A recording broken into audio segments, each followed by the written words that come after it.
This man stood up for an old man on the bus, and now he is hunted by local gangsters. Will he manage to survive? Let's find out from the recap of the movie Badass.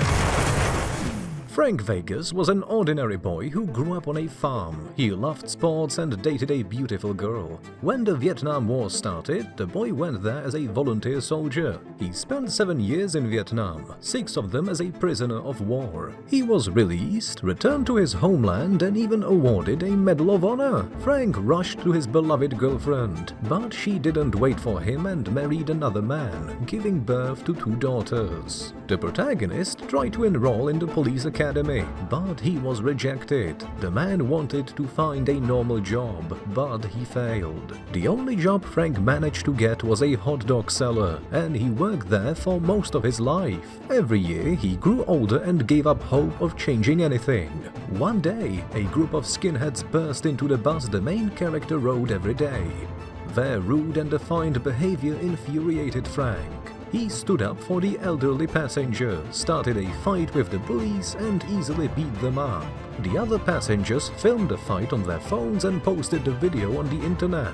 Locals began to praise him and gave him the nickname Badass. The hero was constantly invited on various TV shows and became very famous. 3 months passed. Frank's mom died and left her son the house and a dog as a testament. One of the cops gave the protagonist a t-shirt with the phrase Badass on it to cheer him up.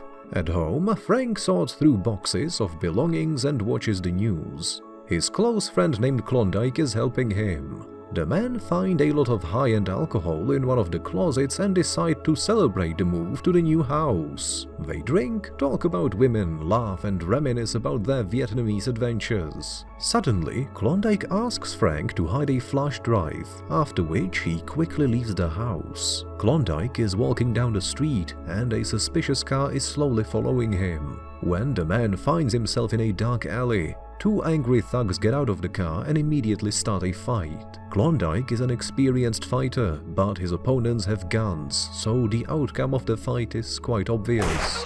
The men run away and Klondike remains on the ground. The next day, Frank learns the terrible news. His best friend is no longer alive. The man hopes that the police will quickly find the offenders. Frank goes to the store to buy alcohol. He lacks the cash for the purchase and asks the salesman to lend him some money. The cashier refuses. And at that moment, robbers with guns enter the store. Frank, as a true fighter for justice, immediately engages in a fight with the gangsters, and they fly directly at the stalls with the products. After taking his bottle, he goes outside and encounters some local women. The ladies ask him to protect them from the gangsters. At home, Frank is looking at old photos and notices a neighbor boy, Martin. The boy remarks that Frank is the badass from the bus and becomes excited about the encounter. One of the cops shows up at his doorstep. It turns out they still haven't found the thug who attacked Klondike. Soon, Frank realizes that the police don't even try to investigate the crime. That's when the protagonist decides to take justice into his own hands. Frank goes to the crime scene. He tries to get some evidence and notices a shell casing on the ground. Also, the man finds a locket with a photo of a young woman in the grass. Frank immediately rushes to the local pawn shop and shows his findings to the shopkeeper. The pawn shop owner looks at the photo in the locket with interest. The man recognizes the woman depicted. She is the wife of a local criminal named Terrence. Frank goes to the gangster's house and meets his wife. The man gives her the locket and learns that Terrence hasn't been home in a week. His friend says that he spends all the time on the basketball court.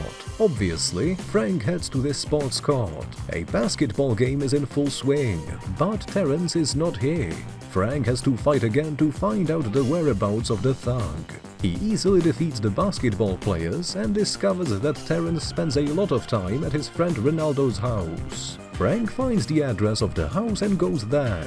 He breaks the door down but finds neither Ronaldo nor Terrence inside. A terrified man lunges at him from one of the rooms. He is wearing a priest's outfit, but in fact he is just an ordinary actor.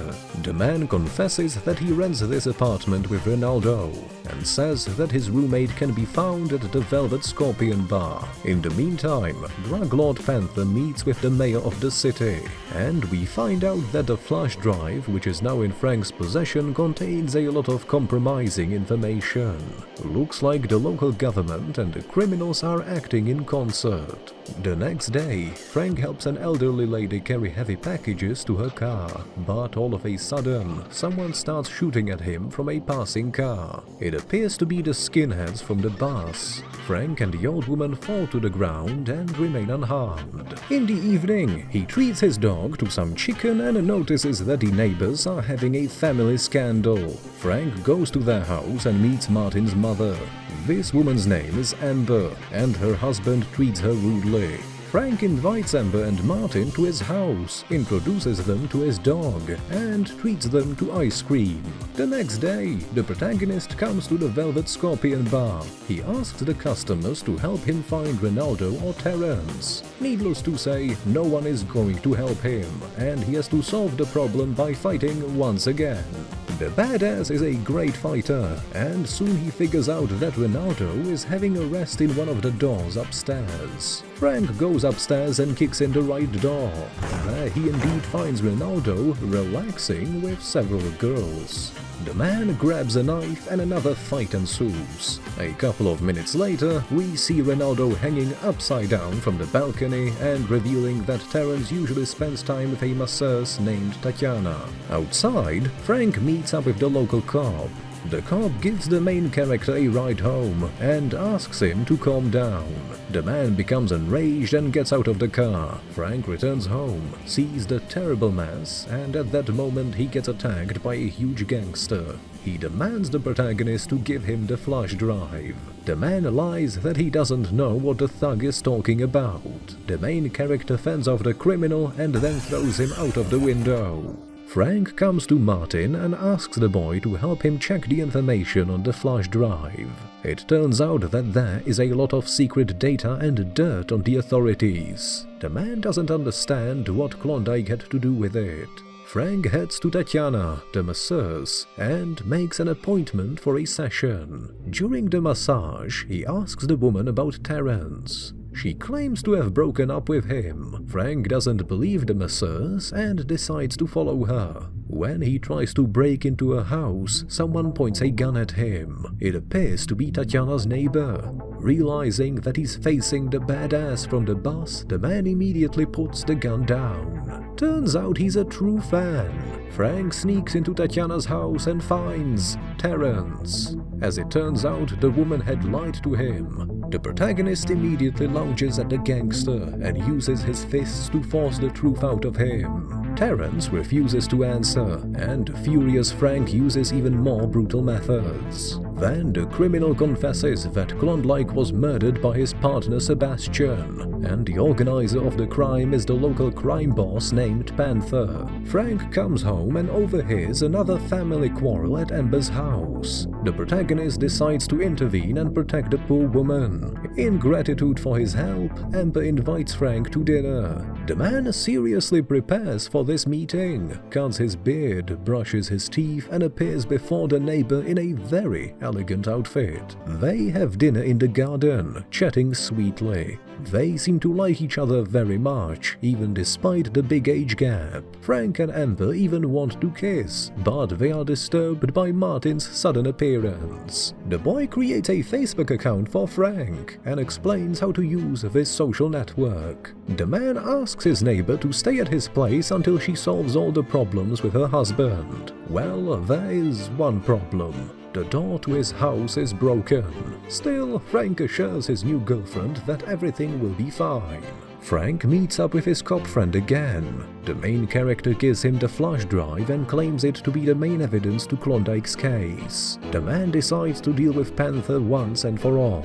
He goes to the church for confession and declares to the priest that he will take revenge in the name of justice. Frank goes to the address that Terrence gave him. There he meets the main crime lord of the city, the above-mentioned Panther. The fat man is not afraid of the protagonist and easily knocks him out. Frank comes to his senses and finds himself tied to a chair. A satisfied Panther is sitting next to him, using torture to get his flash drive back. Electric shocks are unpleasant as hell, but Frank doesn't give up and refuses to say anything to the gangster.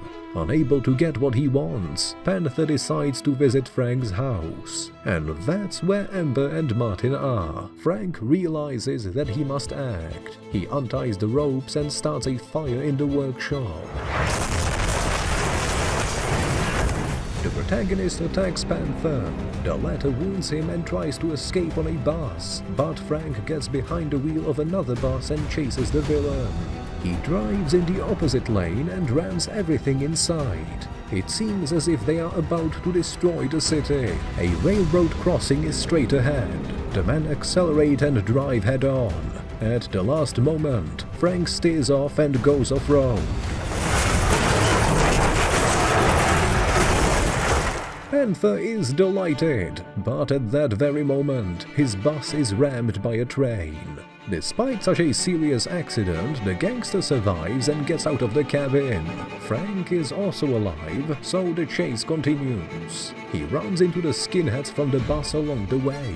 They grab their guns and want to deal with the badass, but he quickly defeats them and continues the pursuit of Panther. The thug gets to the protagonist's house, walks inside and grabs a knife. Amber notices and tries to run away.